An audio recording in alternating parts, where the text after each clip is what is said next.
Bonjour et bienvenue au nouvel épisode des radios Jean de la Nuit. Je suis Amedeo, par ceux qui ne me connaissent pas encore. Je suis l'italien au service civique au lycée et j'espère de vous rencontrer dans les prochaines semaines.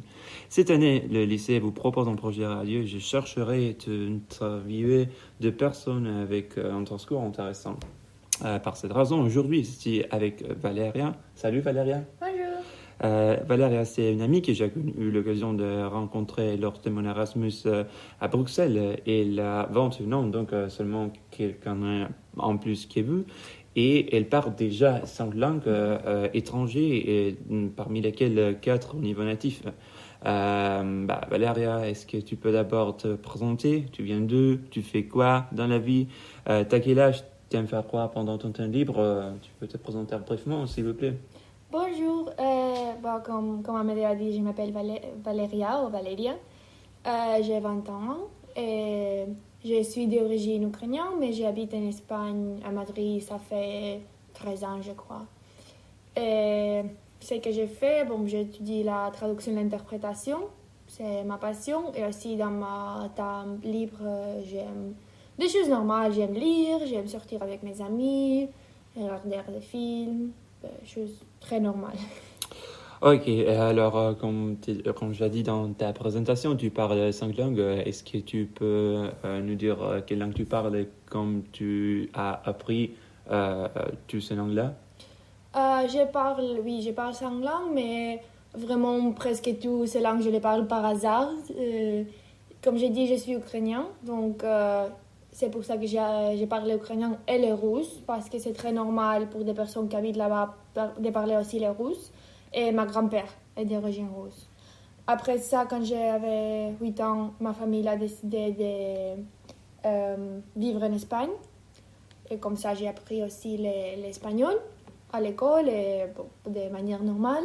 L'anglais, je l'ai appris parce que je voulais regarder des films, lire des livres en anglais. J'étais très intéressée par la culture surtout, donc je ne l'ai pas étudié de manière traditionnelle. Et après ça, j'ai le français. Et le français, c'est la seule langue que j'ai vraiment étudié et appris à l'école, et après ça à l'université. Et donc, oui, c'est les 5 langues. Ok, et donc pourquoi tu as décidé d'étudier la traduction même si tu parles déjà 5 langues?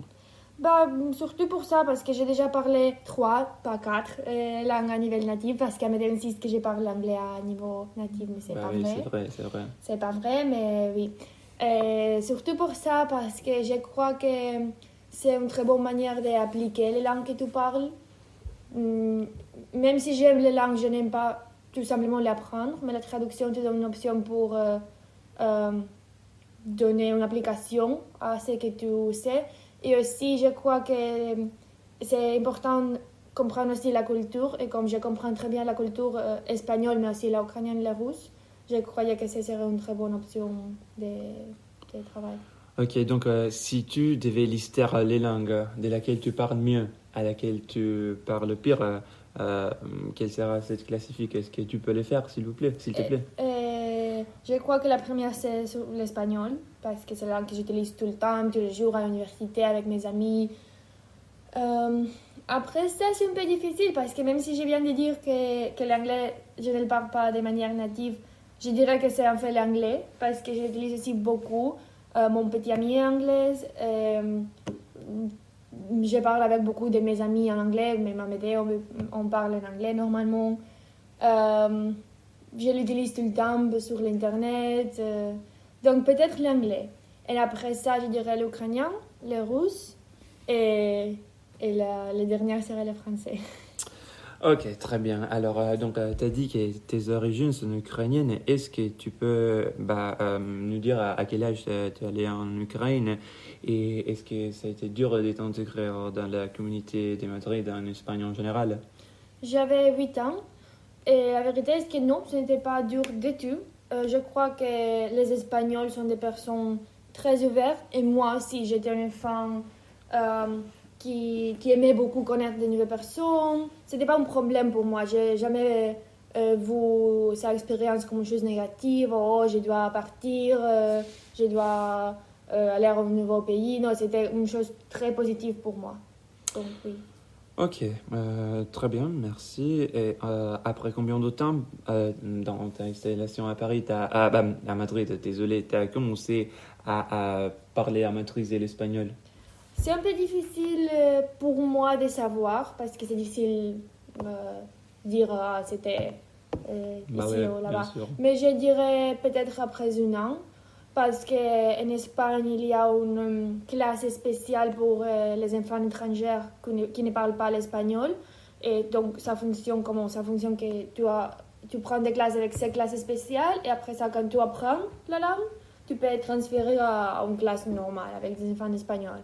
Et après un an, j'étais transférée à cette classe. Mais c'est normal parce que quand tu as 8 ans, tu apprends très rapidement. Oui, oui, c'est vrai, il faut considérer aussi ça. Tu as eu de la chance. Oui, beaucoup. Et est-ce que du coup aujourd'hui tu te sens bien intégré à Madrid, en Espagne? Est-ce qu'il y a des choses qui te manquent de ton pays natif et est-ce que tu voudrais y retourner un jour à habiter? Je me sens très intégrée. J'ai aucun problème avec la société espagnole. Bah, je me sens surtout espagnole dans quelques façons. Donc, c'est pas un problème du tout. Euh, je n'aimerais pas retourner en écran, je crois. Il y a des choses qui me manquent, comme le climat, par exemple la neige. En Madrid, c'est très bizarre de voir de la neige en hiver. Euh, la nourriture, il y a des choses qui me manquent, mais je ne crois pas que j'aimerais y retourner d'une manière permanente pour vivre. Ok, je comprends, je comprends. Et alors, maintenant, c'est une question un peu particulière, mais c'est une chose dont j'ai toujours été curieux. Est-ce que tu te souviens du jour dont tu es parti parler en Espagne? Tu étais assez petit, c'est vrai, mais à 8 ans, on a déjà des mémoires. Donc, est-ce que tu te souviens du jour dont tu es parti? Quelles étaient tes émotions, tes espoirs pour ta nouvelle aventure? Oui, je me souviens. Je me souviens d'arriver en Espagne. Je ne sais pas pourquoi je ne me souviens pas de partir. Si c'est... Bon, oui. Euh, C'était surtout une sensation très positive. C'était comme une nouvelle aventure pour moi. Et aussi, bah, c'est une histoire très longue pour les raconter ici, mais je ne vivais pas avec mes parents, mais avec mes grands-parents. Donc, aller en Espagne, c'était ma opportunité d'avoir comme une réunion familiale. Mais je me rappelle il faisait très chaud à l'aéroport en Espagne parce que c'était haute, je crois. Bon, c'était l'été.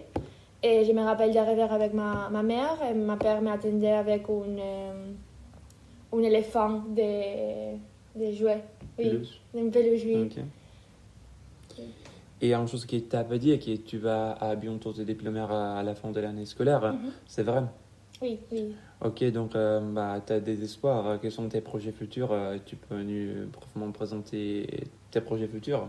J'ai beaucoup de projets. Je ne sais pas exactement ce que je ferai, mais je voulais aller en Angleterre pour être comme assistant de langue moderne dans une école. Et je vais aussi peut-être commencer à travailler vraiment sur la traduction et l'interprétation. C'est un peu difficile parce que je n'ai pas d'expérience évidemment, mais j'aimerais essayer. Une autre chose qui m'intéresse beaucoup, c'est faire un stage à l'Union européenne. Il y a beaucoup d'offres pour des traducteurs et interprètes. Mais c'est aussi très difficile parce que beaucoup de personnes voulant faire ça, donc ça peut être difficile. Mais oui, ce que je sais, c'est que je ne vais pas étudier plus. Je ne vais pas faire un master maintenant, mais on verra dans le futur. Ok, merci Valeria. Et pour terminer, une dernière petite question. En tant que fille multilingue, est-ce que tu as en suggestion de conseils à donner aux élèves pour continuer l'apprentissage des langues et pour y accéder? Je crois que ce que je voudrais dire, c'est que parler beaucoup de langues, même pas beaucoup, mais plus d'une langue, est une expérience très jolie. Et c'est très motivant quand tu, par exemple, voyages, pardon, et tu as l'occasion de parler avec des personnes, de communiquer, même en restaurant ou avec une personne à la rue qui te demande quelque chose et tu as l'occasion de répondre. C'est une très, très bonne sensation. Et après ça, comme conseil, je voudrais dire que, tandis que la grammaire est très importante et il faut la mémoriser, et je sais tout ça, mais je crois que le meilleur conseil, c'est s'intéresser par la culture du pays, que de la langue qu'on veut apprendre, de lire, de regarder des films, parce que, comme j'avais dit au début de l'interview, l'anglais, je l'ai appris tout simplement en regardant des choses que j'ai trouvées intéressantes et pas d'un étudiant. Donc, je crois que c'est le conseil que j'ai pour tout le monde. Ok, merci Valéria pour avoir partagé tes expériences et